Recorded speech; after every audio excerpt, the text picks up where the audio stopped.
The dark story of America's largest mansion, Biltmore. Christmas 1895. Snow. Beyond the gates in the Blue Ridge Mountains stands a house that doesn't feel like a house. A palace spread across 4 acres under one roof. 35 bedrooms, 65 fireplaces. Beautiful, yes, but that's just the facade. Behind these walls are hundreds of invisible hands, boiler rooms, long corridors for the staff, coal and steam. The bills pile up like a snowstorm. Then taxes, the Great Depression, empty halls. To save the dream, the family must open their private world to crowds, a museum instead of a home, tourism instead of quiet. And there's more. Female leadership, bold decisions, and a price you don't see on postcards. Can beauty make you immortal if it slowly eats your life? And the real question, who actually paid for Biltmore? And how much does this dream cost today?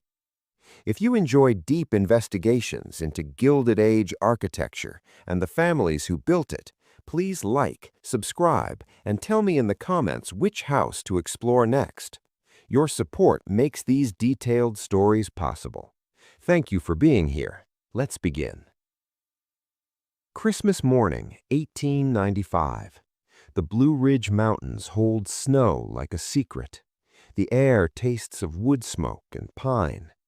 Beyond Asheville, North Carolina, past forests that run for miles, a private road climbs, iron gates, a curve upward, and then a residence that refuses the word house, Biltmore. It rises from the hillside like a fragment of the Loire transplanted to America. Limestone walls, steep slate roofs, towers and turrets catching the winter light. 4 acres under one roof, 35 bedrooms, 65 fireplaces, a banquet hall whose ceiling soars roughly 70 feet, a library holding about 10,000 volumes. Beneath the stone and oak, a marvel of modernity for 1895. Electric light throughout, elevators, central heating from massive boilers, refrigeration, fire alarms, and call buttons set into the woodwork of principal rooms. Numbers signal magnitude, but they do not deliver the sensation. Stand in the entrance hall and look up. Stone climbs for 3 stories. A barrel-vaulted ceiling carries carved oak and painted detail. Polished marble underfoot. Stained glass filtering winter daylight. The architecture is staged to overwhelm, to announce that you have stepped into something deliberately extraordinary. Step past the showpiece rooms, the library, the winter garden with its glass roof and fountain, the banquet hall with its triple fireplace, and the other face appears. Behind the beauty lies infrastructure. Deep in the basement, boiler rooms the size of small factories burn coal to feed the heating system. The laundries run industrial machines. Storerooms hold linens, china, crystal, and silver in careful order. The kitchens are laid out not for a family, but for an operation. There are servants' quarters and a servants' dining room. Servants' staircases, narrow and unadorned, hidden from guests. Long service corridors painted institutional green and lit by bare bulbs. They weave a second circulatory system through the building. Staff move along these arteries unseen, so fires are lit before dawn, water runs hot before anyone wakes, and breakfast appears the moment it is wanted. Biltmore employs well over 100 people: maids, footmen, cooks, laundresses, stable hands, gardeners, foresters, drivers, electrical engineers to tend the wiring and generators, plumbers for the intricate indoor pipes, still rare in the southern South. Each post has a purpose. Remove one and the mechanism falters. The cost of keeping Biltmore alive is heavy. Coal comes in by the ton. Provisions are purchased in bulk or produced on the estate. Wages go out every week. Maintenance never stops. A structure of this size always asks for attention. Leaking slates, hairline cracks in plaster, a pipe that gives way in a cold snap. The heating plant alone demands daily checks and seasonal overhauls. Christmas of 1895 is a triumph. Music rings in the winter garden. Garlands and candles dress the public rooms. Guests arrive by train, then ride by carriage along the winding approach. After dusk, the building glows with electric light, a beacon against the mountains. For a handful of days, the dream feels whole. Under the celebration, a quiet pressure gathers. The house is magnificent, and it is also a machine that eats resources at a pace difficult to sustain. The beauty is real. The cost is real. Together, they will govern every choice that follows. An unspoken question, present that morning and sharper with each passing year, begins to form. How long can this last? To understand what comes next, you have to understand who made this place and why. Let's go back to the beginning. The man who conceived Biltmore was not what you might expect. George Washington Vanderbilt II was born into 1862 into America's wealthiest family. His grandfather, Cornelius Vanderbilt, the Commodore, built a transportation empire of steamships and then railroads. The fortune was staggering. By the time George received his share, the Vanderbilt name signified power, influence, and money on a scale few American families had ever approached. But George was different from his brothers. While older siblings raised palaces in Newport and New York, hosted glittering parties, and chased society's approval, George disappeared into books. He was shy, soft-spoken, uneasy in crowds. He reportedly spoke 8 languages. His passions ran to art, literature, horticulture, and forestry. He collected rare volumes with the intensity others reserved for racehorses. He traveled often, mostly to Europe, studying architecture, visiting great estates, and absorbing how buildings and land could function as a single purposeful whole. By his mid-20s, he'd decided on something his brothers did not want. Not a showpiece for entertaining, but a private retreat, a working estate, a place to read, think, manage forests scientifically, and live quietly amid beauty and order. The question was where? In 1888, George visited Asheville, North Carolina, with his mother. The town lay in a valley ringed by the Blue Ridge Mountains. The air was cool and clean, a draw for wealthy Northerners escaping summer heat. The scenery was dramatic. The Southern Railway had recently extended service there, making it reachable without making it crowded. George was captivated. He began buying land, not a token plot for a summer cottage, but thousands of acres. Parcels accumulated, farms, wooded hillsides, eroded fields logged or exhausted by careless cultivation and then abandoned. In time, the holdings exceeded 125,000 acres, nearly 200 square miles, an area larger than many European principalities. The plan took shape steadily.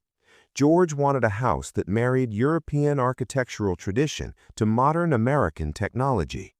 Grand enough to hold his art and library, yet practical, a year-round residence, not a seasonal ornament.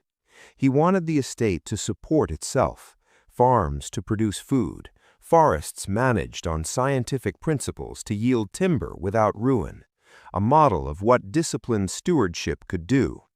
The vision was ambitious. The vision was also expensive. George understood that the family fortune, carefully invested, produced reliable income. In 1888, it seemed reasonable to believe he could fund both construction and ongoing operations. The initial budget for the house was reported at roughly $5 million, well over $100 million in today's terms, and that was only the beginning. To bring the idea into the world, George needed expertise he did not possess.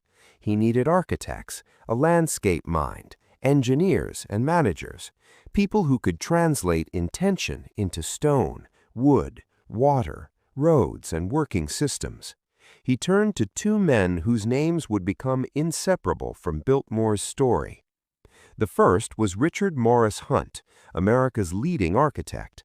Trained at the École des Beaux-Arts in Paris, the first American to do so, Hunt designed mansions for New York's elite, blending French Renaissance forms with modern construction.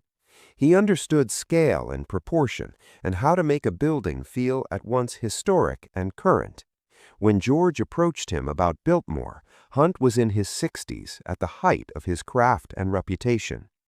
The second was Frederick Law Olmsted, the landscape architect behind Central Park and dozens of other landmark projects. Olmsted was 70 when George hired him. His philosophy was firm. Landscape is not decoration, it is a living system. Plants, water, topography, soils, and views must work together. The goal is not to conquer nature, but to reveal its potential through informed, patient intervention. Together, George, Hunt, and Olmsted formed the core team. The dream had a visionary. Now it had designers. The next step was to build. That would demand resources, logistics, and human labor on a scale North Carolina had never witnessed. Building Biltmore was never a matter of hiring contractors and waiting. The scale of George's vision demanded planning that bordered on the military. Richard Morris Hunt arrived in Asheville and immediately grasped the challenge. The site, a plateau above the French Broad River, ringed by mountains, was dramatic yet remote. Nearby suppliers could not deliver the required quality or quantity. There were no workshops for intricate metalwork, carved stone, or ornamental plaster. Even transportation was inadequate to move materials from distant sources to the ridge. Hunt's answer was methodical. He designed the house in a French chateau idiom, drawing directly on law precedents such as Blois and Chenonceau. Proportions were calculated with care. The facade balanced symmetry with lively massing. Corner towers anchored the composition. A porte-cochere provided sheltered arrival.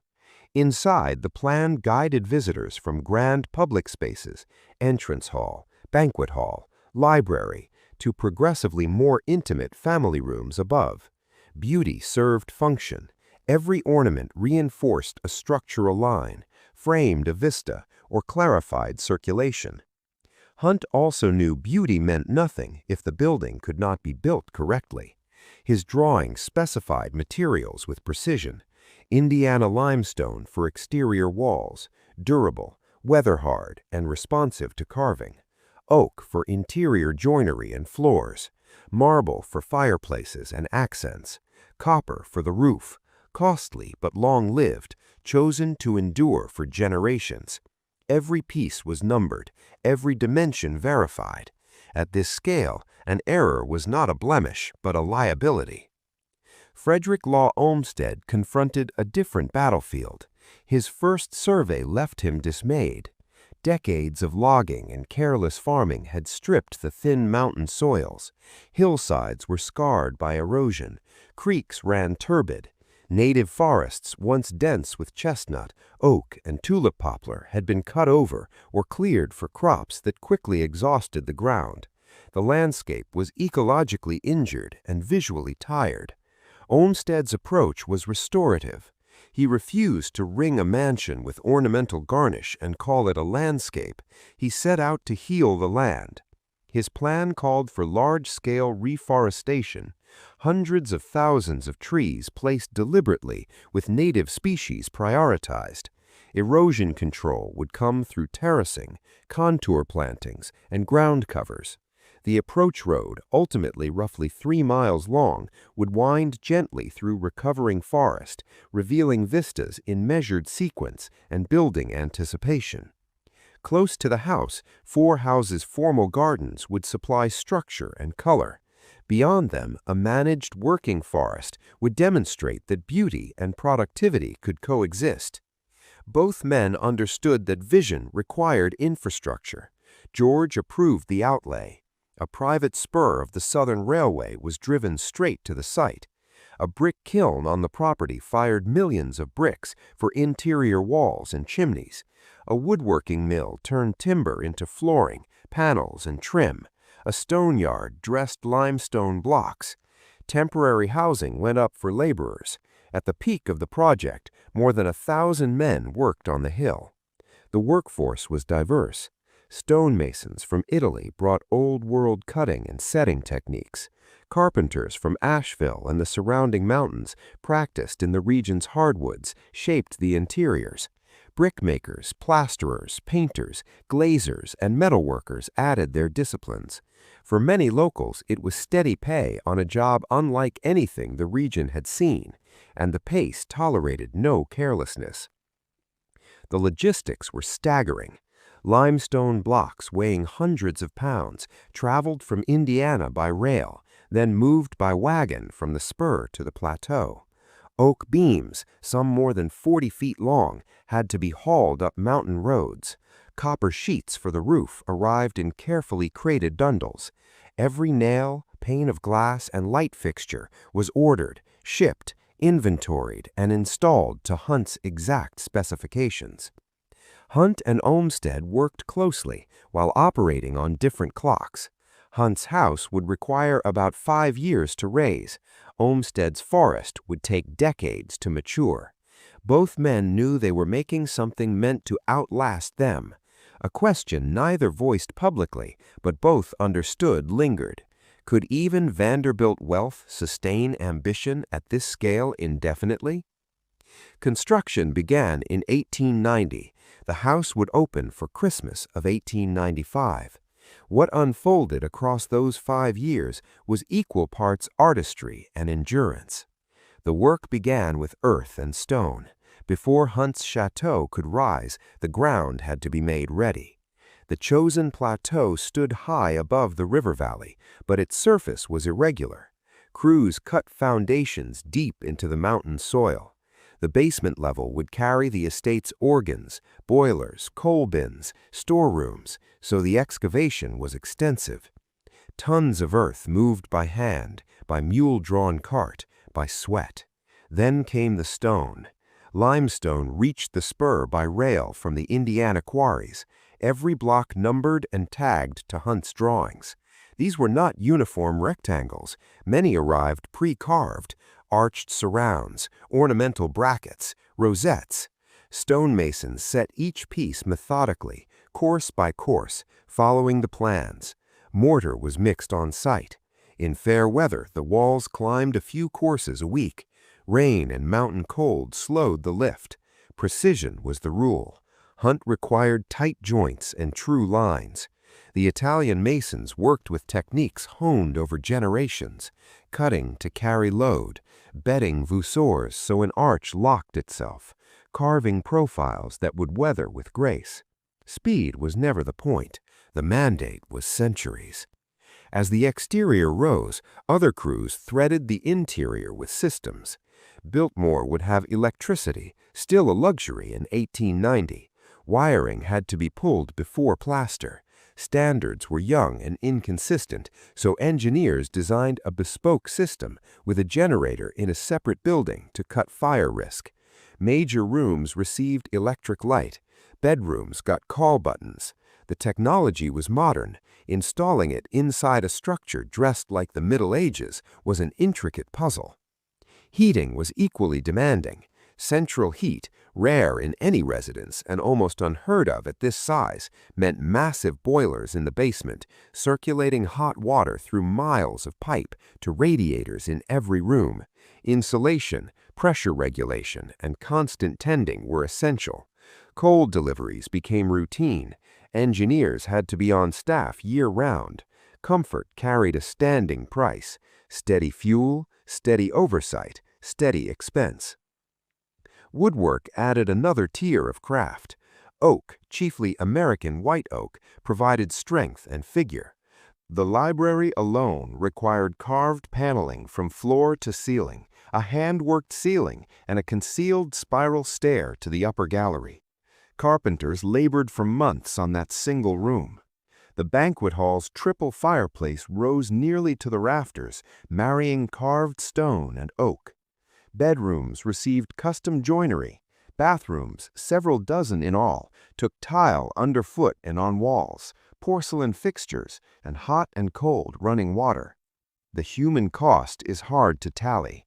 The labor was punishing. Stone dust burned lungs, heights were unforgiving.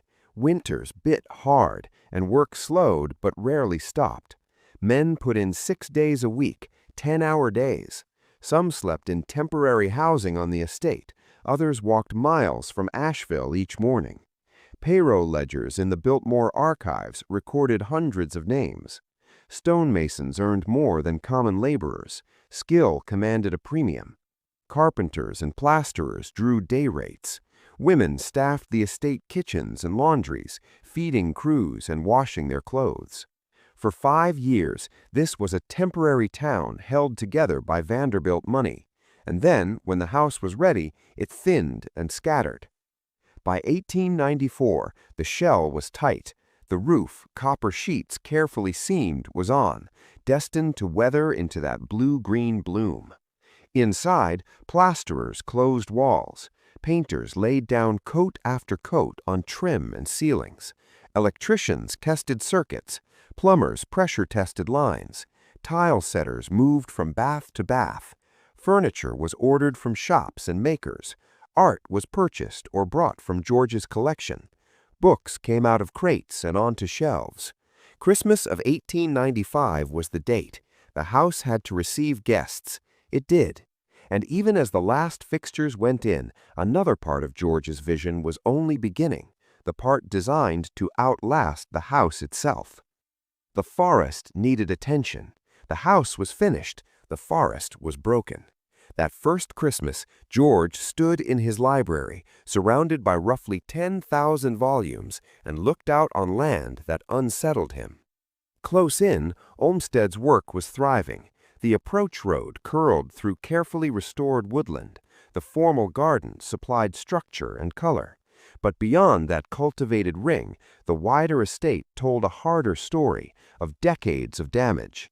The mountains had been cut carelessly. Lumber companies took the best trunks and left slash to rot or burn.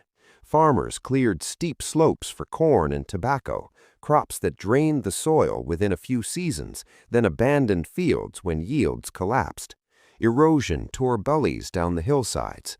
After every storm, the streams ran brown with silt. The native forest, once rich with American chestnut, a cornerstone species for wildlife and valuable timber, was fragmented and in decline. George wanted more than a handsome view. He wanted a living, productive forest, proof that science could restore abused land while generating steady income. Properly managed timber could help offset the estate's operating costs. To do that, he needed a new kind of expertise. He needed a forester. There was a problem. In America, forestry as a profession barely existed. Europe, especially Germany, had practiced scientific forest management for generations, with schools, trained specialists, and tested methods.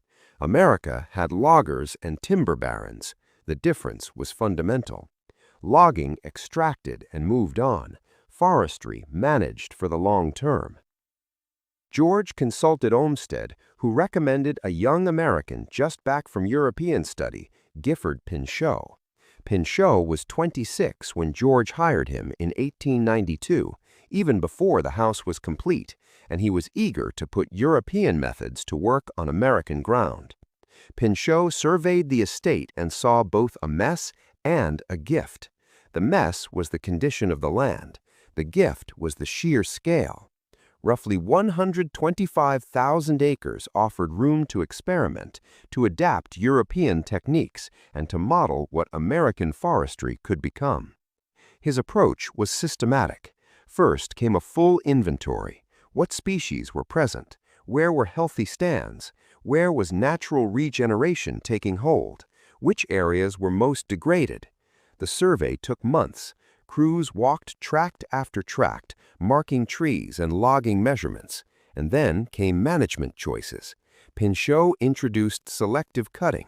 Instead of wiping entire hillsides, crews would harvest mature trees ready for the saw, leaving younger growth to climb into the canopy. That kept forest cover, reduced erosion, and protected future yields. He laid out fire breaks to keep wildfires from racing unchecked. In the worst areas, he launched reforestation, planting thousands of seedlings, white pine, yellow poplar, and oak, chosen for local fitness and commercial value. This was practical work, not decoration. Pinchot hired local men to plant, thin, and conduct controlled burns that cleared ladder fuels and lowered fire risk. He cut roads and trails to reach remote compartments. He tested techniques and kept records. The Biltmore Woods became a living laboratory.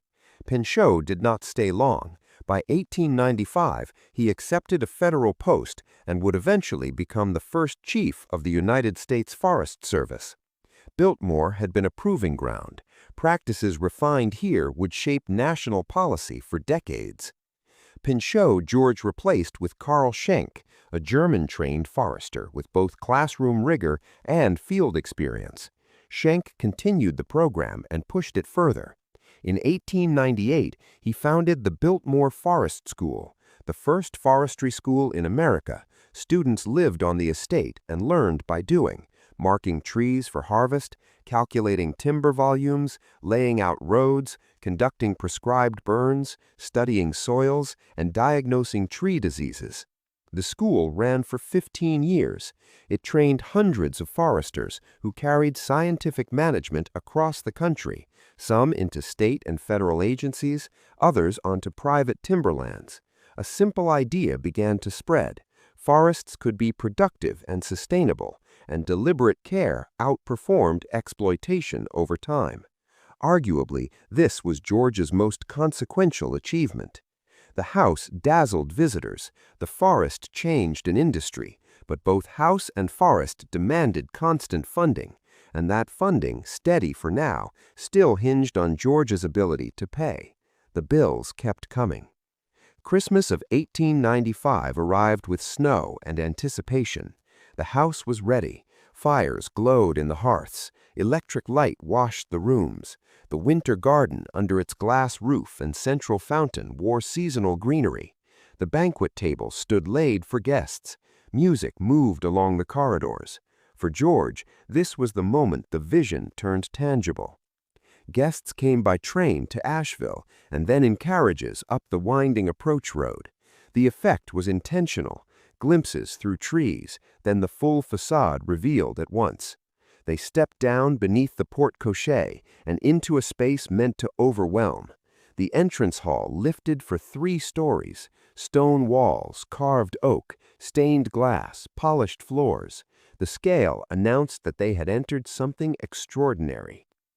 George was a quiet host. He did not imitate the Newport excess of his siblings. Biltmore's gatherings were smaller and more considered.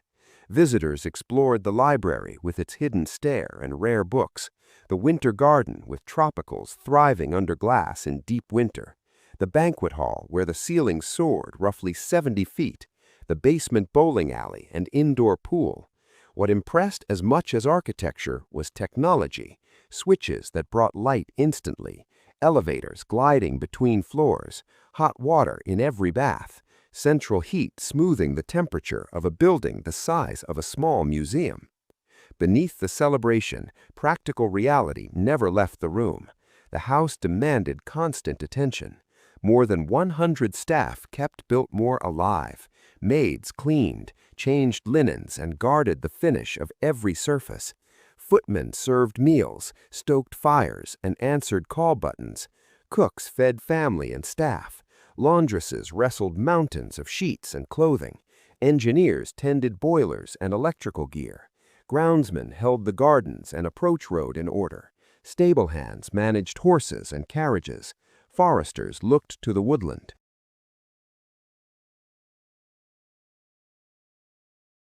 Each worker drew wages. Each department ate supplies. Coal arrived by the carload to feed the boilers. Provisions were bought in bulk or grown and processed on the estate's farms and dairies. Maintenance never slept. A structure this large always had a slate to reset, plaster to mend, a pipe to replace, a circuit to diagnose. Every fix required skilled hands and materials. The monthly operating costs were substantial. George had expected that. His share of the Vanderbilt fortune yielded income from railroads, real estate, and finance.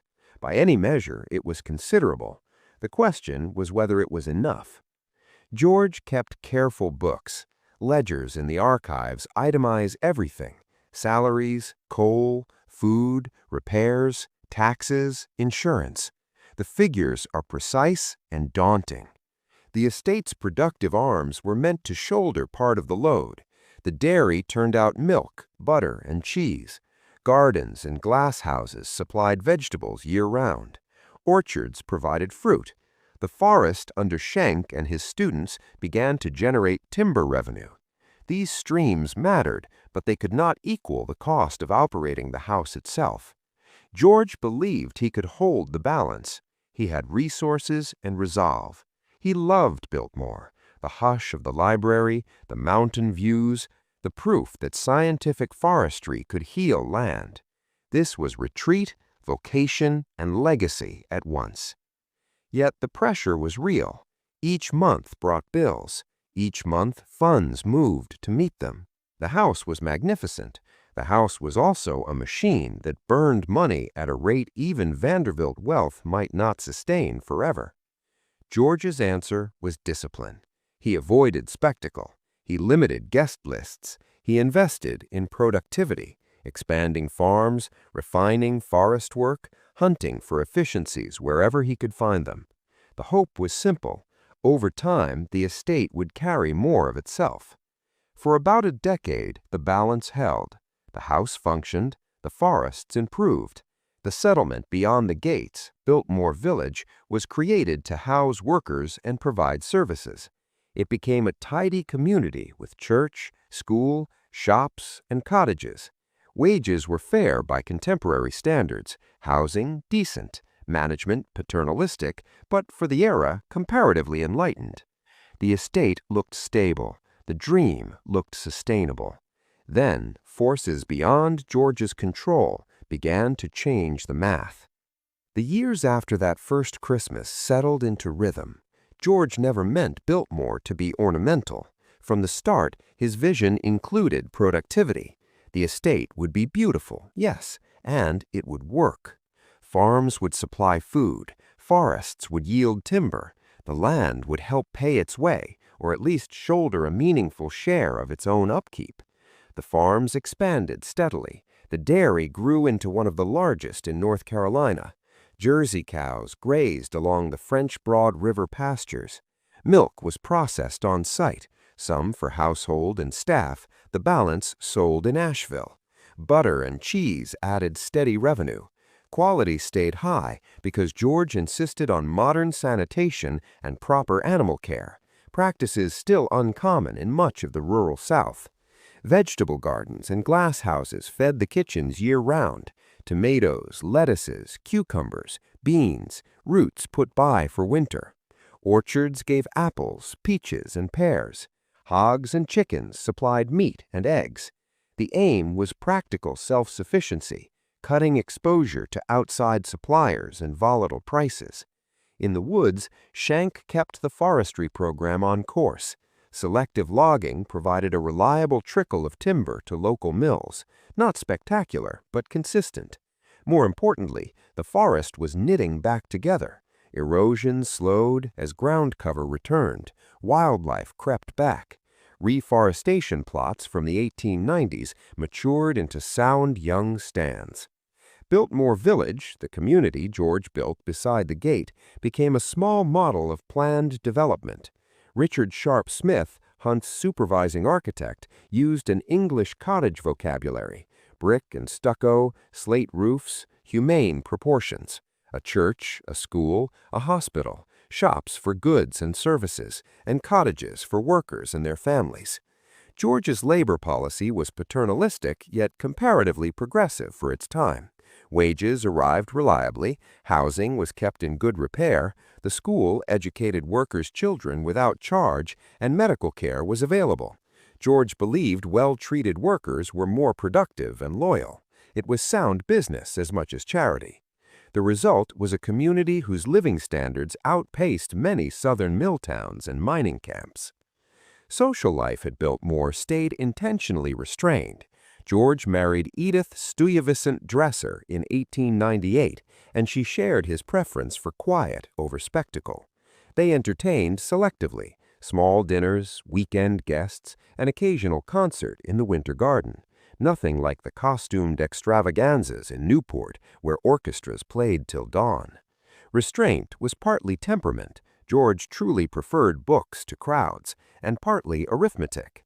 Every grand ball burned through thousands of dollars. Every house party pulled in extra staff, extra food, extra coal. Operating costs were already heavy. Unnecessary display only worsened the math. Daily operations ran on choreography. Staff worked in shifts, so fires were tended, call buttons answered, and meals prepared around the clock. A household manager coordinated schedules and standards. Edith oversaw domestic arrangements with the housekeeper, linens, china, menus, guest rooms. Detail by detail, the estate functioned like a contained town. Supplies rolled in by rail on the private siding. The bismuth shop repaired tools and tack.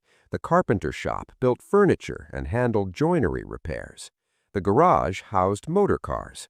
George was an early adopter and saw that automobiles would overtake carriages. For a time, the system worked. Investment income covered the remaining deficit. Farms and forests contributed. The estate employed hundreds, supporting families across the region. Biltmore became Asheville's largest employer and a point of civic pride. Yet the balance was delicate. Cash had to move in an unbroken stream. Any shock to George's investment income, a market slide, a recession, would bite immediately. There was little safe room to cut without shuttering parts of the house or dismissing staff, steps that would undercut the estate's purpose. George managed with care, watching expenses, chasing efficiencies, refusing waste. He hoped the estate's productive capacity would keep growing as costs steadied. He did not foresee two shocks oncoming, one fiscal, one personal, that would bend Biltmore's trajectory. The first came from Washington. By 1910, Biltmore had reached a kind of equilibrium. The house had been running for 15 years. Systems were settled. Staff knew their roles. Farms were productive. Forests, under scientific management, produced steady timber income while visibly recovering from decades of abuse. George and Edith had a daughter, Cornelia, born in 1900. The family lived quietly, winters at Biltmore and summers traveling or staying at other properties. The estate looked stable. The dream felt secure. Then Washington changed the rules. In 1913, Congress ratified the 16th Amendment, creating a federal income tax. Until then, wealthy Americans paid little direct tax to the federal government. Local property taxes existed, but income largely went untaxed, the ground on which the Vanderbilt fortune had accumulated and grown. The income tax changed the math. A significant share of George's annual income, the money that carried Biltmore's operating costs, now went to Washington. Dollars that previously covered coal, salaries, and repairs. The effect was immediate. The careful balance of income versus expense tipped. Operating costs did not fall. The house still demanded fuel, labor, maintenance, and supplies, but the money available to meet those costs shrank. George read the ledgers with mounting concern. Cuts would be necessary. Where to cut? Every department felt essential. Dismissing staff would hamper operations. Shuttering rooms would undercut the estate's purpose. Trimming farms or forests would reduce the very revenue that helped. George began to adjust. Travel was curtailed. New purchases were deferred, non-critical maintenance was postponed, vacant positions were not always refilled. The changes were incremental and cautious, intended to preserve core function while easing cash outflow. He believed he could steer through. The tax was permanent, but the estate could adapt. Productivity could climb, expenses could be shaved. With time, a new equilibrium might emerge. Time ran out. In March of 1914, George traveled to Washington, D.C. for medical consultations. He had been struggling with health issues, complications from appendicitis. By most accounts, the condition worsened abruptly. Surgeons operated in emergency. George Washington Vanderbilt II died in Washington on March 6, 1914. He was 51 years old. The news reached Biltmore by telegram. Staff, village, and region felt the shock. George had been a quiet presence, yet his vision shaped everything: the house, the forestry program, jobs, and civic support. His death opened a void. For Edith, the loss was intimate and operational. She had lost her husband and inherited a strained enterprise. George's will left Biltmore to Edith for her lifetime, then to their daughter, Cornelia. The bequest included all assets: house, land, farms, forests, and all obligations. Edith sat at George's desk in the library and studied the numbers. The picture was sobering. Monthly operating costs were large and largely fixed. Farm and timber revenues helped but did not close the gap. The difference had always come from George's investment income. That income still existed, his estate was substantial, but federal income taxes and the costs of settling the estate reduced what was available. The arithmetic was blunt. As then operated, Biltmore cost more to run than it generated. Without significant change, the estate would draw down capital until, within a decade, perhaps funds would be exhausted. Edith faced a choice. She could attempt to preserve the estate exactly as George envisioned, likely ending in bankruptcy and forced sale, or she could make hard decisions now while options remained to ensure that something endured. She was 43 years old, a widow with a teenage daughter and an estate that employed hundreds. The responsibility was immense, but Edith was pragmatic, intelligent, and tougher than many realized. She began to plan. Edith understood what many wealthy widows of her era did not. Sentiment could not pay bills. She loved Biltmore. George had built it as his life's work, and she had helped make it a home. But love would not keep the boilers firing or the staff paid. The estate was bleeding cash. Without decisive action, everything George created would vanish within a few years. The first step was assessment. Edith hired accountants and lawyers to examine the books end to end. Their findings confirmed her fears. Annual operating costs hovered around $250,000, roughly $7 million in today's currency. Revenue from farms, the dairy, and timber covered perhaps one-third. The remainder depended on investment income, already diminished by federal taxes and by the costs of settling George's estate. The arithmetic was unforgiving. At the current pace, capital would be spent within a decade, sooner if major repairs or a downturn struck. Once funds were gone, creditors and tax collectors would move. The estate could be seized and auctioned. Edith weighed her options. She could liquidate everything at once, live comfortably elsewhere, and close the chapter. Many advisors urged exactly that. She refused. Biltmore was more than memory. It sustained hundreds of families in a region with limited opportunity. The house itself was irreplaceable, a pinnacle of Gilded Age architecture, filled with museum-grade art and furnishings. So she split the problem. The house and its immediate grounds were the irreplaceable core, the part of George's vision worth saving. The vast forest holdings, while important, were negotiable. In 1915, Edith opened talks with the federal government. The United States Forest Service, newly established and for a time led by George's former forester, Gifford Pinchot, was seeking large tracts for national forests. The land George had assembled and managed scientifically was exactly what the government wanted: contiguous acreage with proven potential for sustainable management. The process took time. Surveyors had to mark lines. Boundaries required verification.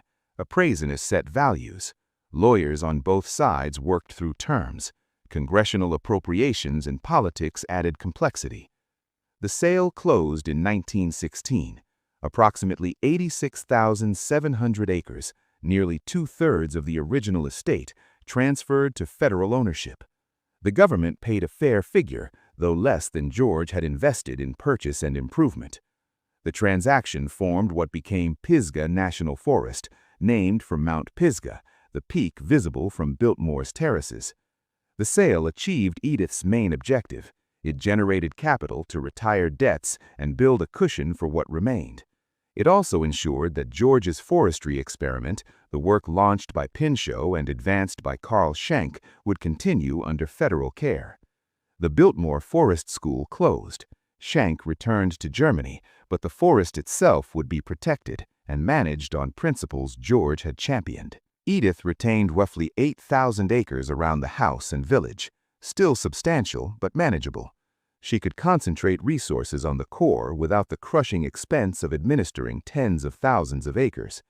Next came operational cuts. Headcount fell gradually through attrition and targeted layoffs. Edith tried to soften the blow. Severance where possible, letters of reference, help finding work. Departments were consolidated. Household staff shrunk from more than 100 to roughly 60, still large but sustainable. Maintenance was triaged. Essential systems, heat, electricity, and plumbing went to the front of the line. Cosmetic work waited. Unused wings were closed. Vents were shut for saving coal. Formal gardens were simplified to reduce labor and inputs. Edith cut her own spending sharply. Guest lists narrowed. Entertaining became rare. Travel turned minimal. She focused on Cornelia's education and on keeping the estate solvent. Her method was calm and unsentimental. She kept detailed ledgers, reviewed accounts monthly, and questioned every expense. Restoring Biltmore to George's full vision was no longer feasible. The goal was lean continuity, a smaller operation that could live within its means. Through the 1920s, the strategy held. The estate stabilized, bills were paid, staff received wages, the house was maintained, if not lavishly. Cornelia grew up, married, and began a family. Then came 1929. The stock market fell. The Great Depression began, and Edith faced her next crisis. The crash arrived in October of 1929. Stock values collapsed. Banks failed. Businesses shuttered. Unemployment soared. An economy that felt prosperous and steady through the 1920s revealed its fragility. Fortunes evaporated. Even well-diversified families watched their assets shrink. Biltmore was not immune. The investments that underwrote the estate's operating income lost value. Dividends thinned or stopped. The cash flow Edith relied on for wages, coal, supplies, and repairs turned uncertain. At the same time, the Depression gutted Asheville and the mountain counties. Tourism, which had been growing through the motor-age 20s as Americans took automobile trips into the Blue Ridge, vanished almost overnight. Vacations were a luxury no one could afford. Hotels stood empty. Restaurants closed. Shops strained to survive. Unemployment in the area rose past 20%. Edith faced a grim ledger. Income had fallen. Expenses, though far leaner than in George's era, remained substantial. The farms and forests produced revenue, but nowhere near enough to fill the gap. Further cuts were possible. Dismiss more staff, darken more rooms, postpone everything but emergency maintenance. Yet there was a floor beneath which the house itself would begin to fail. Stone structures demand constant care. Neglect invites water. Water breeds rot. Plaster loosens. Small problems become structural. A few underfunded years could require decades and a fortune to undo. Edith considered selling. Brokers proposed breaking up the land for development. But who would buy in a depression? And even if parcels moved, the house would likely be doomed. Too large, too costly to run, impractical for any use but the one George intended. Then someone, the precise source is unclear in surviving papers, suggested a radical step. Open Biltmore to paying visitors. For Edith's class and generation, the idea bordered on scandal. Privacy was a creed. The thought of strangers filing past your rooms, studying your possessions, felt unthinkable. Edith was pragmatic. She had already sold 2/3 of George's mountains. She had cut staff, closed wings, simplified operations. Opening the doors to visitors was the next logical adaptation, and it offered something more than relief for the estate. Asheville needed work. If Biltmore drew tourists, those travelers would lodge in local hotels, eat in local restaurants, and shop on local streets. The estate itself would hire guides, ticket takers, and grounds crews. At a moment of near universal idleness, this could put people back to work. She decided Biltmore would open to the public in March of 1930. Preparations were substantial but frugal. Rooms were arranged for viewing. Ropes and barriers guided visitors and protected furnishings. Routes were mapped. Staff trained for crowd flow and questions. Tickets were printed. Notices ran in regional newspapers. Admission was set at $1 per person, high enough to matter, low enough to tempt visitors in hard times. The tour would cover the principal public rooms: entrance hall, banquet hall, library, winter garden, and selected bedrooms. Private family quarters would remain closed. Guests would enter at the front, follow a prescribed path, and exit at the side. The circuit was planned for approximately 2 hours. Opening day carried real uncertainty. Would anyone come? Would people in a depression part with $1 to see a house? Would Americans find the experience inspiring or voyeuristic? Attendance exceeded expectations. Visitors came from Asheville and outlying towns. Some arrived on foot, others by car, a few by wagon.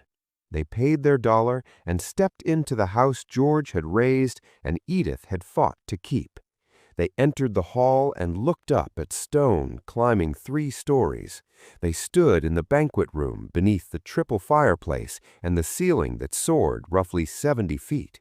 They lingered in the library among thousands of books. They studied paintings, tapestries, furniture, and carved details. Some came for curiosity, some because they had worked on the estate or knew those who had. Some came for hope, to be reminded amid collapse that beauty and craft could still exist. The revenue was modest but meaningful. More important, the model worked. Biltmore had found a new purpose, not a private home, a museum. The 1930s passed slowly at Biltmore. Tourism brought revenue, not abundance. Visitor numbers rose and fell with the economy. In the worst Depression years, attendance was thin. As the late 30s improved, more people came.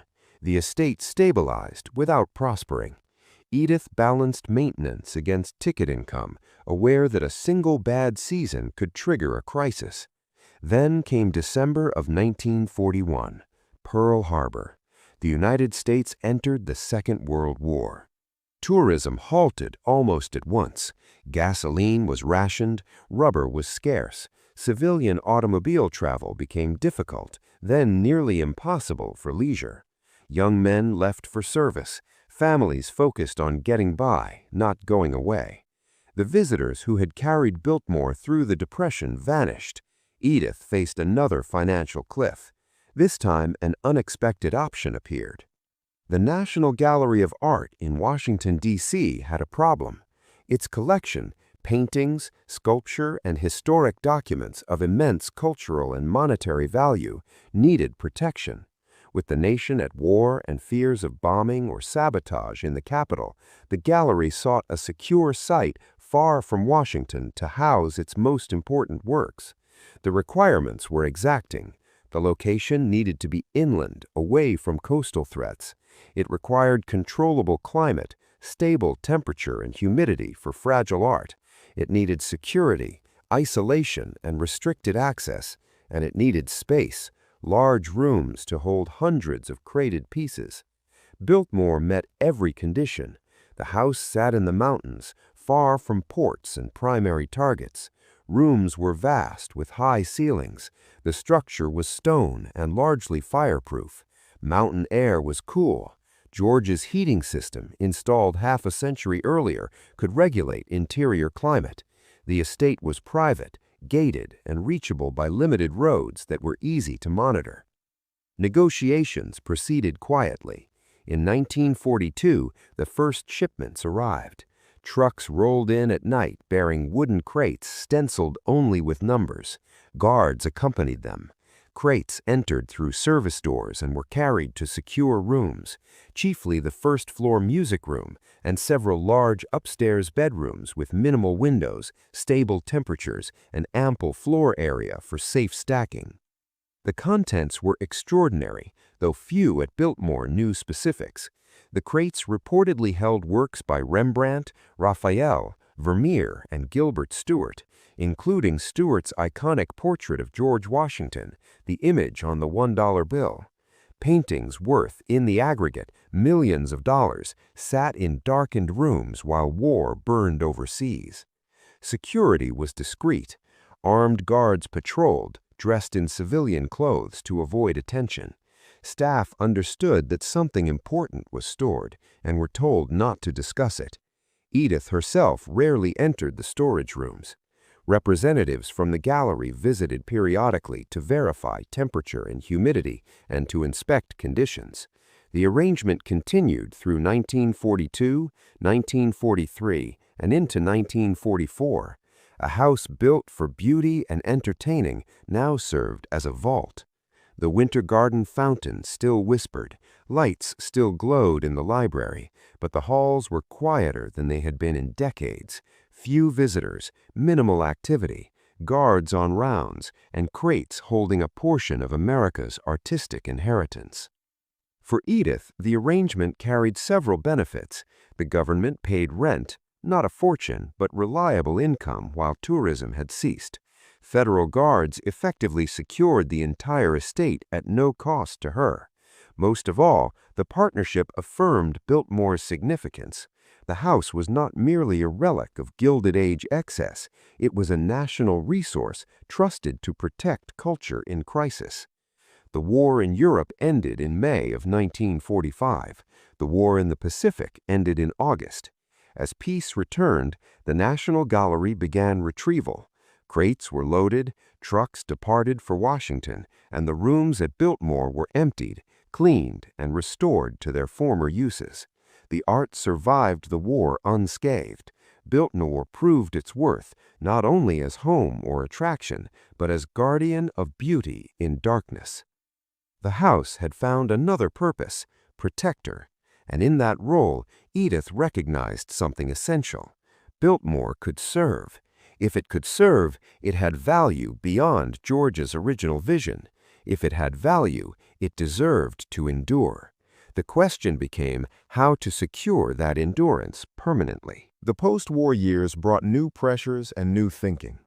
Edith guided Biltmore through the 1940s and 1950s, building tourism as automobile travel resumed and the middle class grew. But she was aging.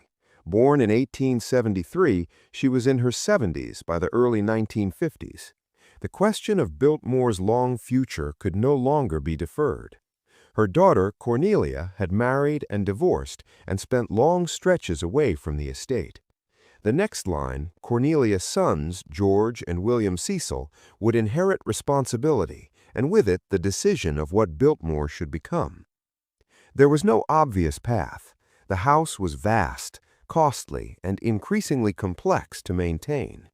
Tourism, the model Edith had pioneered, generated revenue, but not the kind needed for large-scale capital work. The estate existed in a precarious balance, solvent yet brittle, one major failure away from crisis. In 1963, Biltmore was designated a National Historic Landmark, a formal recognition of its architectural and historical weight. Prestige came with obligation. This place could not be allowed to slide into genteel ruin. Its preservation mattered beyond the family. William Cecil, taking primary charge, understood that survival required professionalization. Biltmore could not function as a private home occasionally open to callers. It had to operate as a business, a cultural site with professional management, strategic planning, and stable, diversified income. Change arrived deliberately through the 1960s and 1970s. Tourism was expanded and refined. Visitor facilities improved. Marketing grew more sophisticated. The estate began hosting events, weddings, conferences, seasonal festivals, carefully selected to align with the site's character. The winery, launched in 1985, added both a revenue stream and a reason to visit. Farm production continued, now with goods sold directly to guests. Expansion demanded restraint. More visitors meant more wear. Every body adds moisture, tracks grit, and touches surfaces. The task was to maximize income while minimizing harm. Preservation became systematic and continuous. Sections of the copper roof, now more than a century old, required repair or replacement. Limestone needed cleaning and conservation where pollution and weather softened carved detail. Interior oak needed refinishing. Plaster demanded steady patching. Electrical and plumbing systems dating to the 1990s had to be modernized discreetly, retaining historic character while meeting safety and reliability standards. The work was painstaking and expensive. Specialized craftspeople, stone carvers, plasterers, metalworkers, conservators had to be recruited or trained. Materials were matched to originals. Every project began with research, moved through planning, and ended under tight quality control. Preservation was not a campaign with an end date, it was a permanent responsibility. Modern technology was threaded in lightly. Climate control improved to protect furnishings and art while reducing energy use. Fire suppression was upgraded. Security added unobtrusive cameras and alarms. Solar panels on outbuildings, screened from view, helped lower operating costs without disturbing historic sightlines.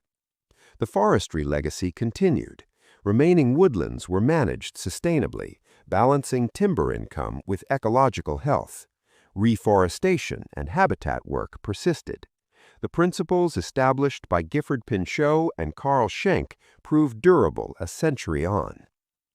By the early 21st century, Biltmore had become one of America's most visited historic houses, drawing over 1 million guests annually.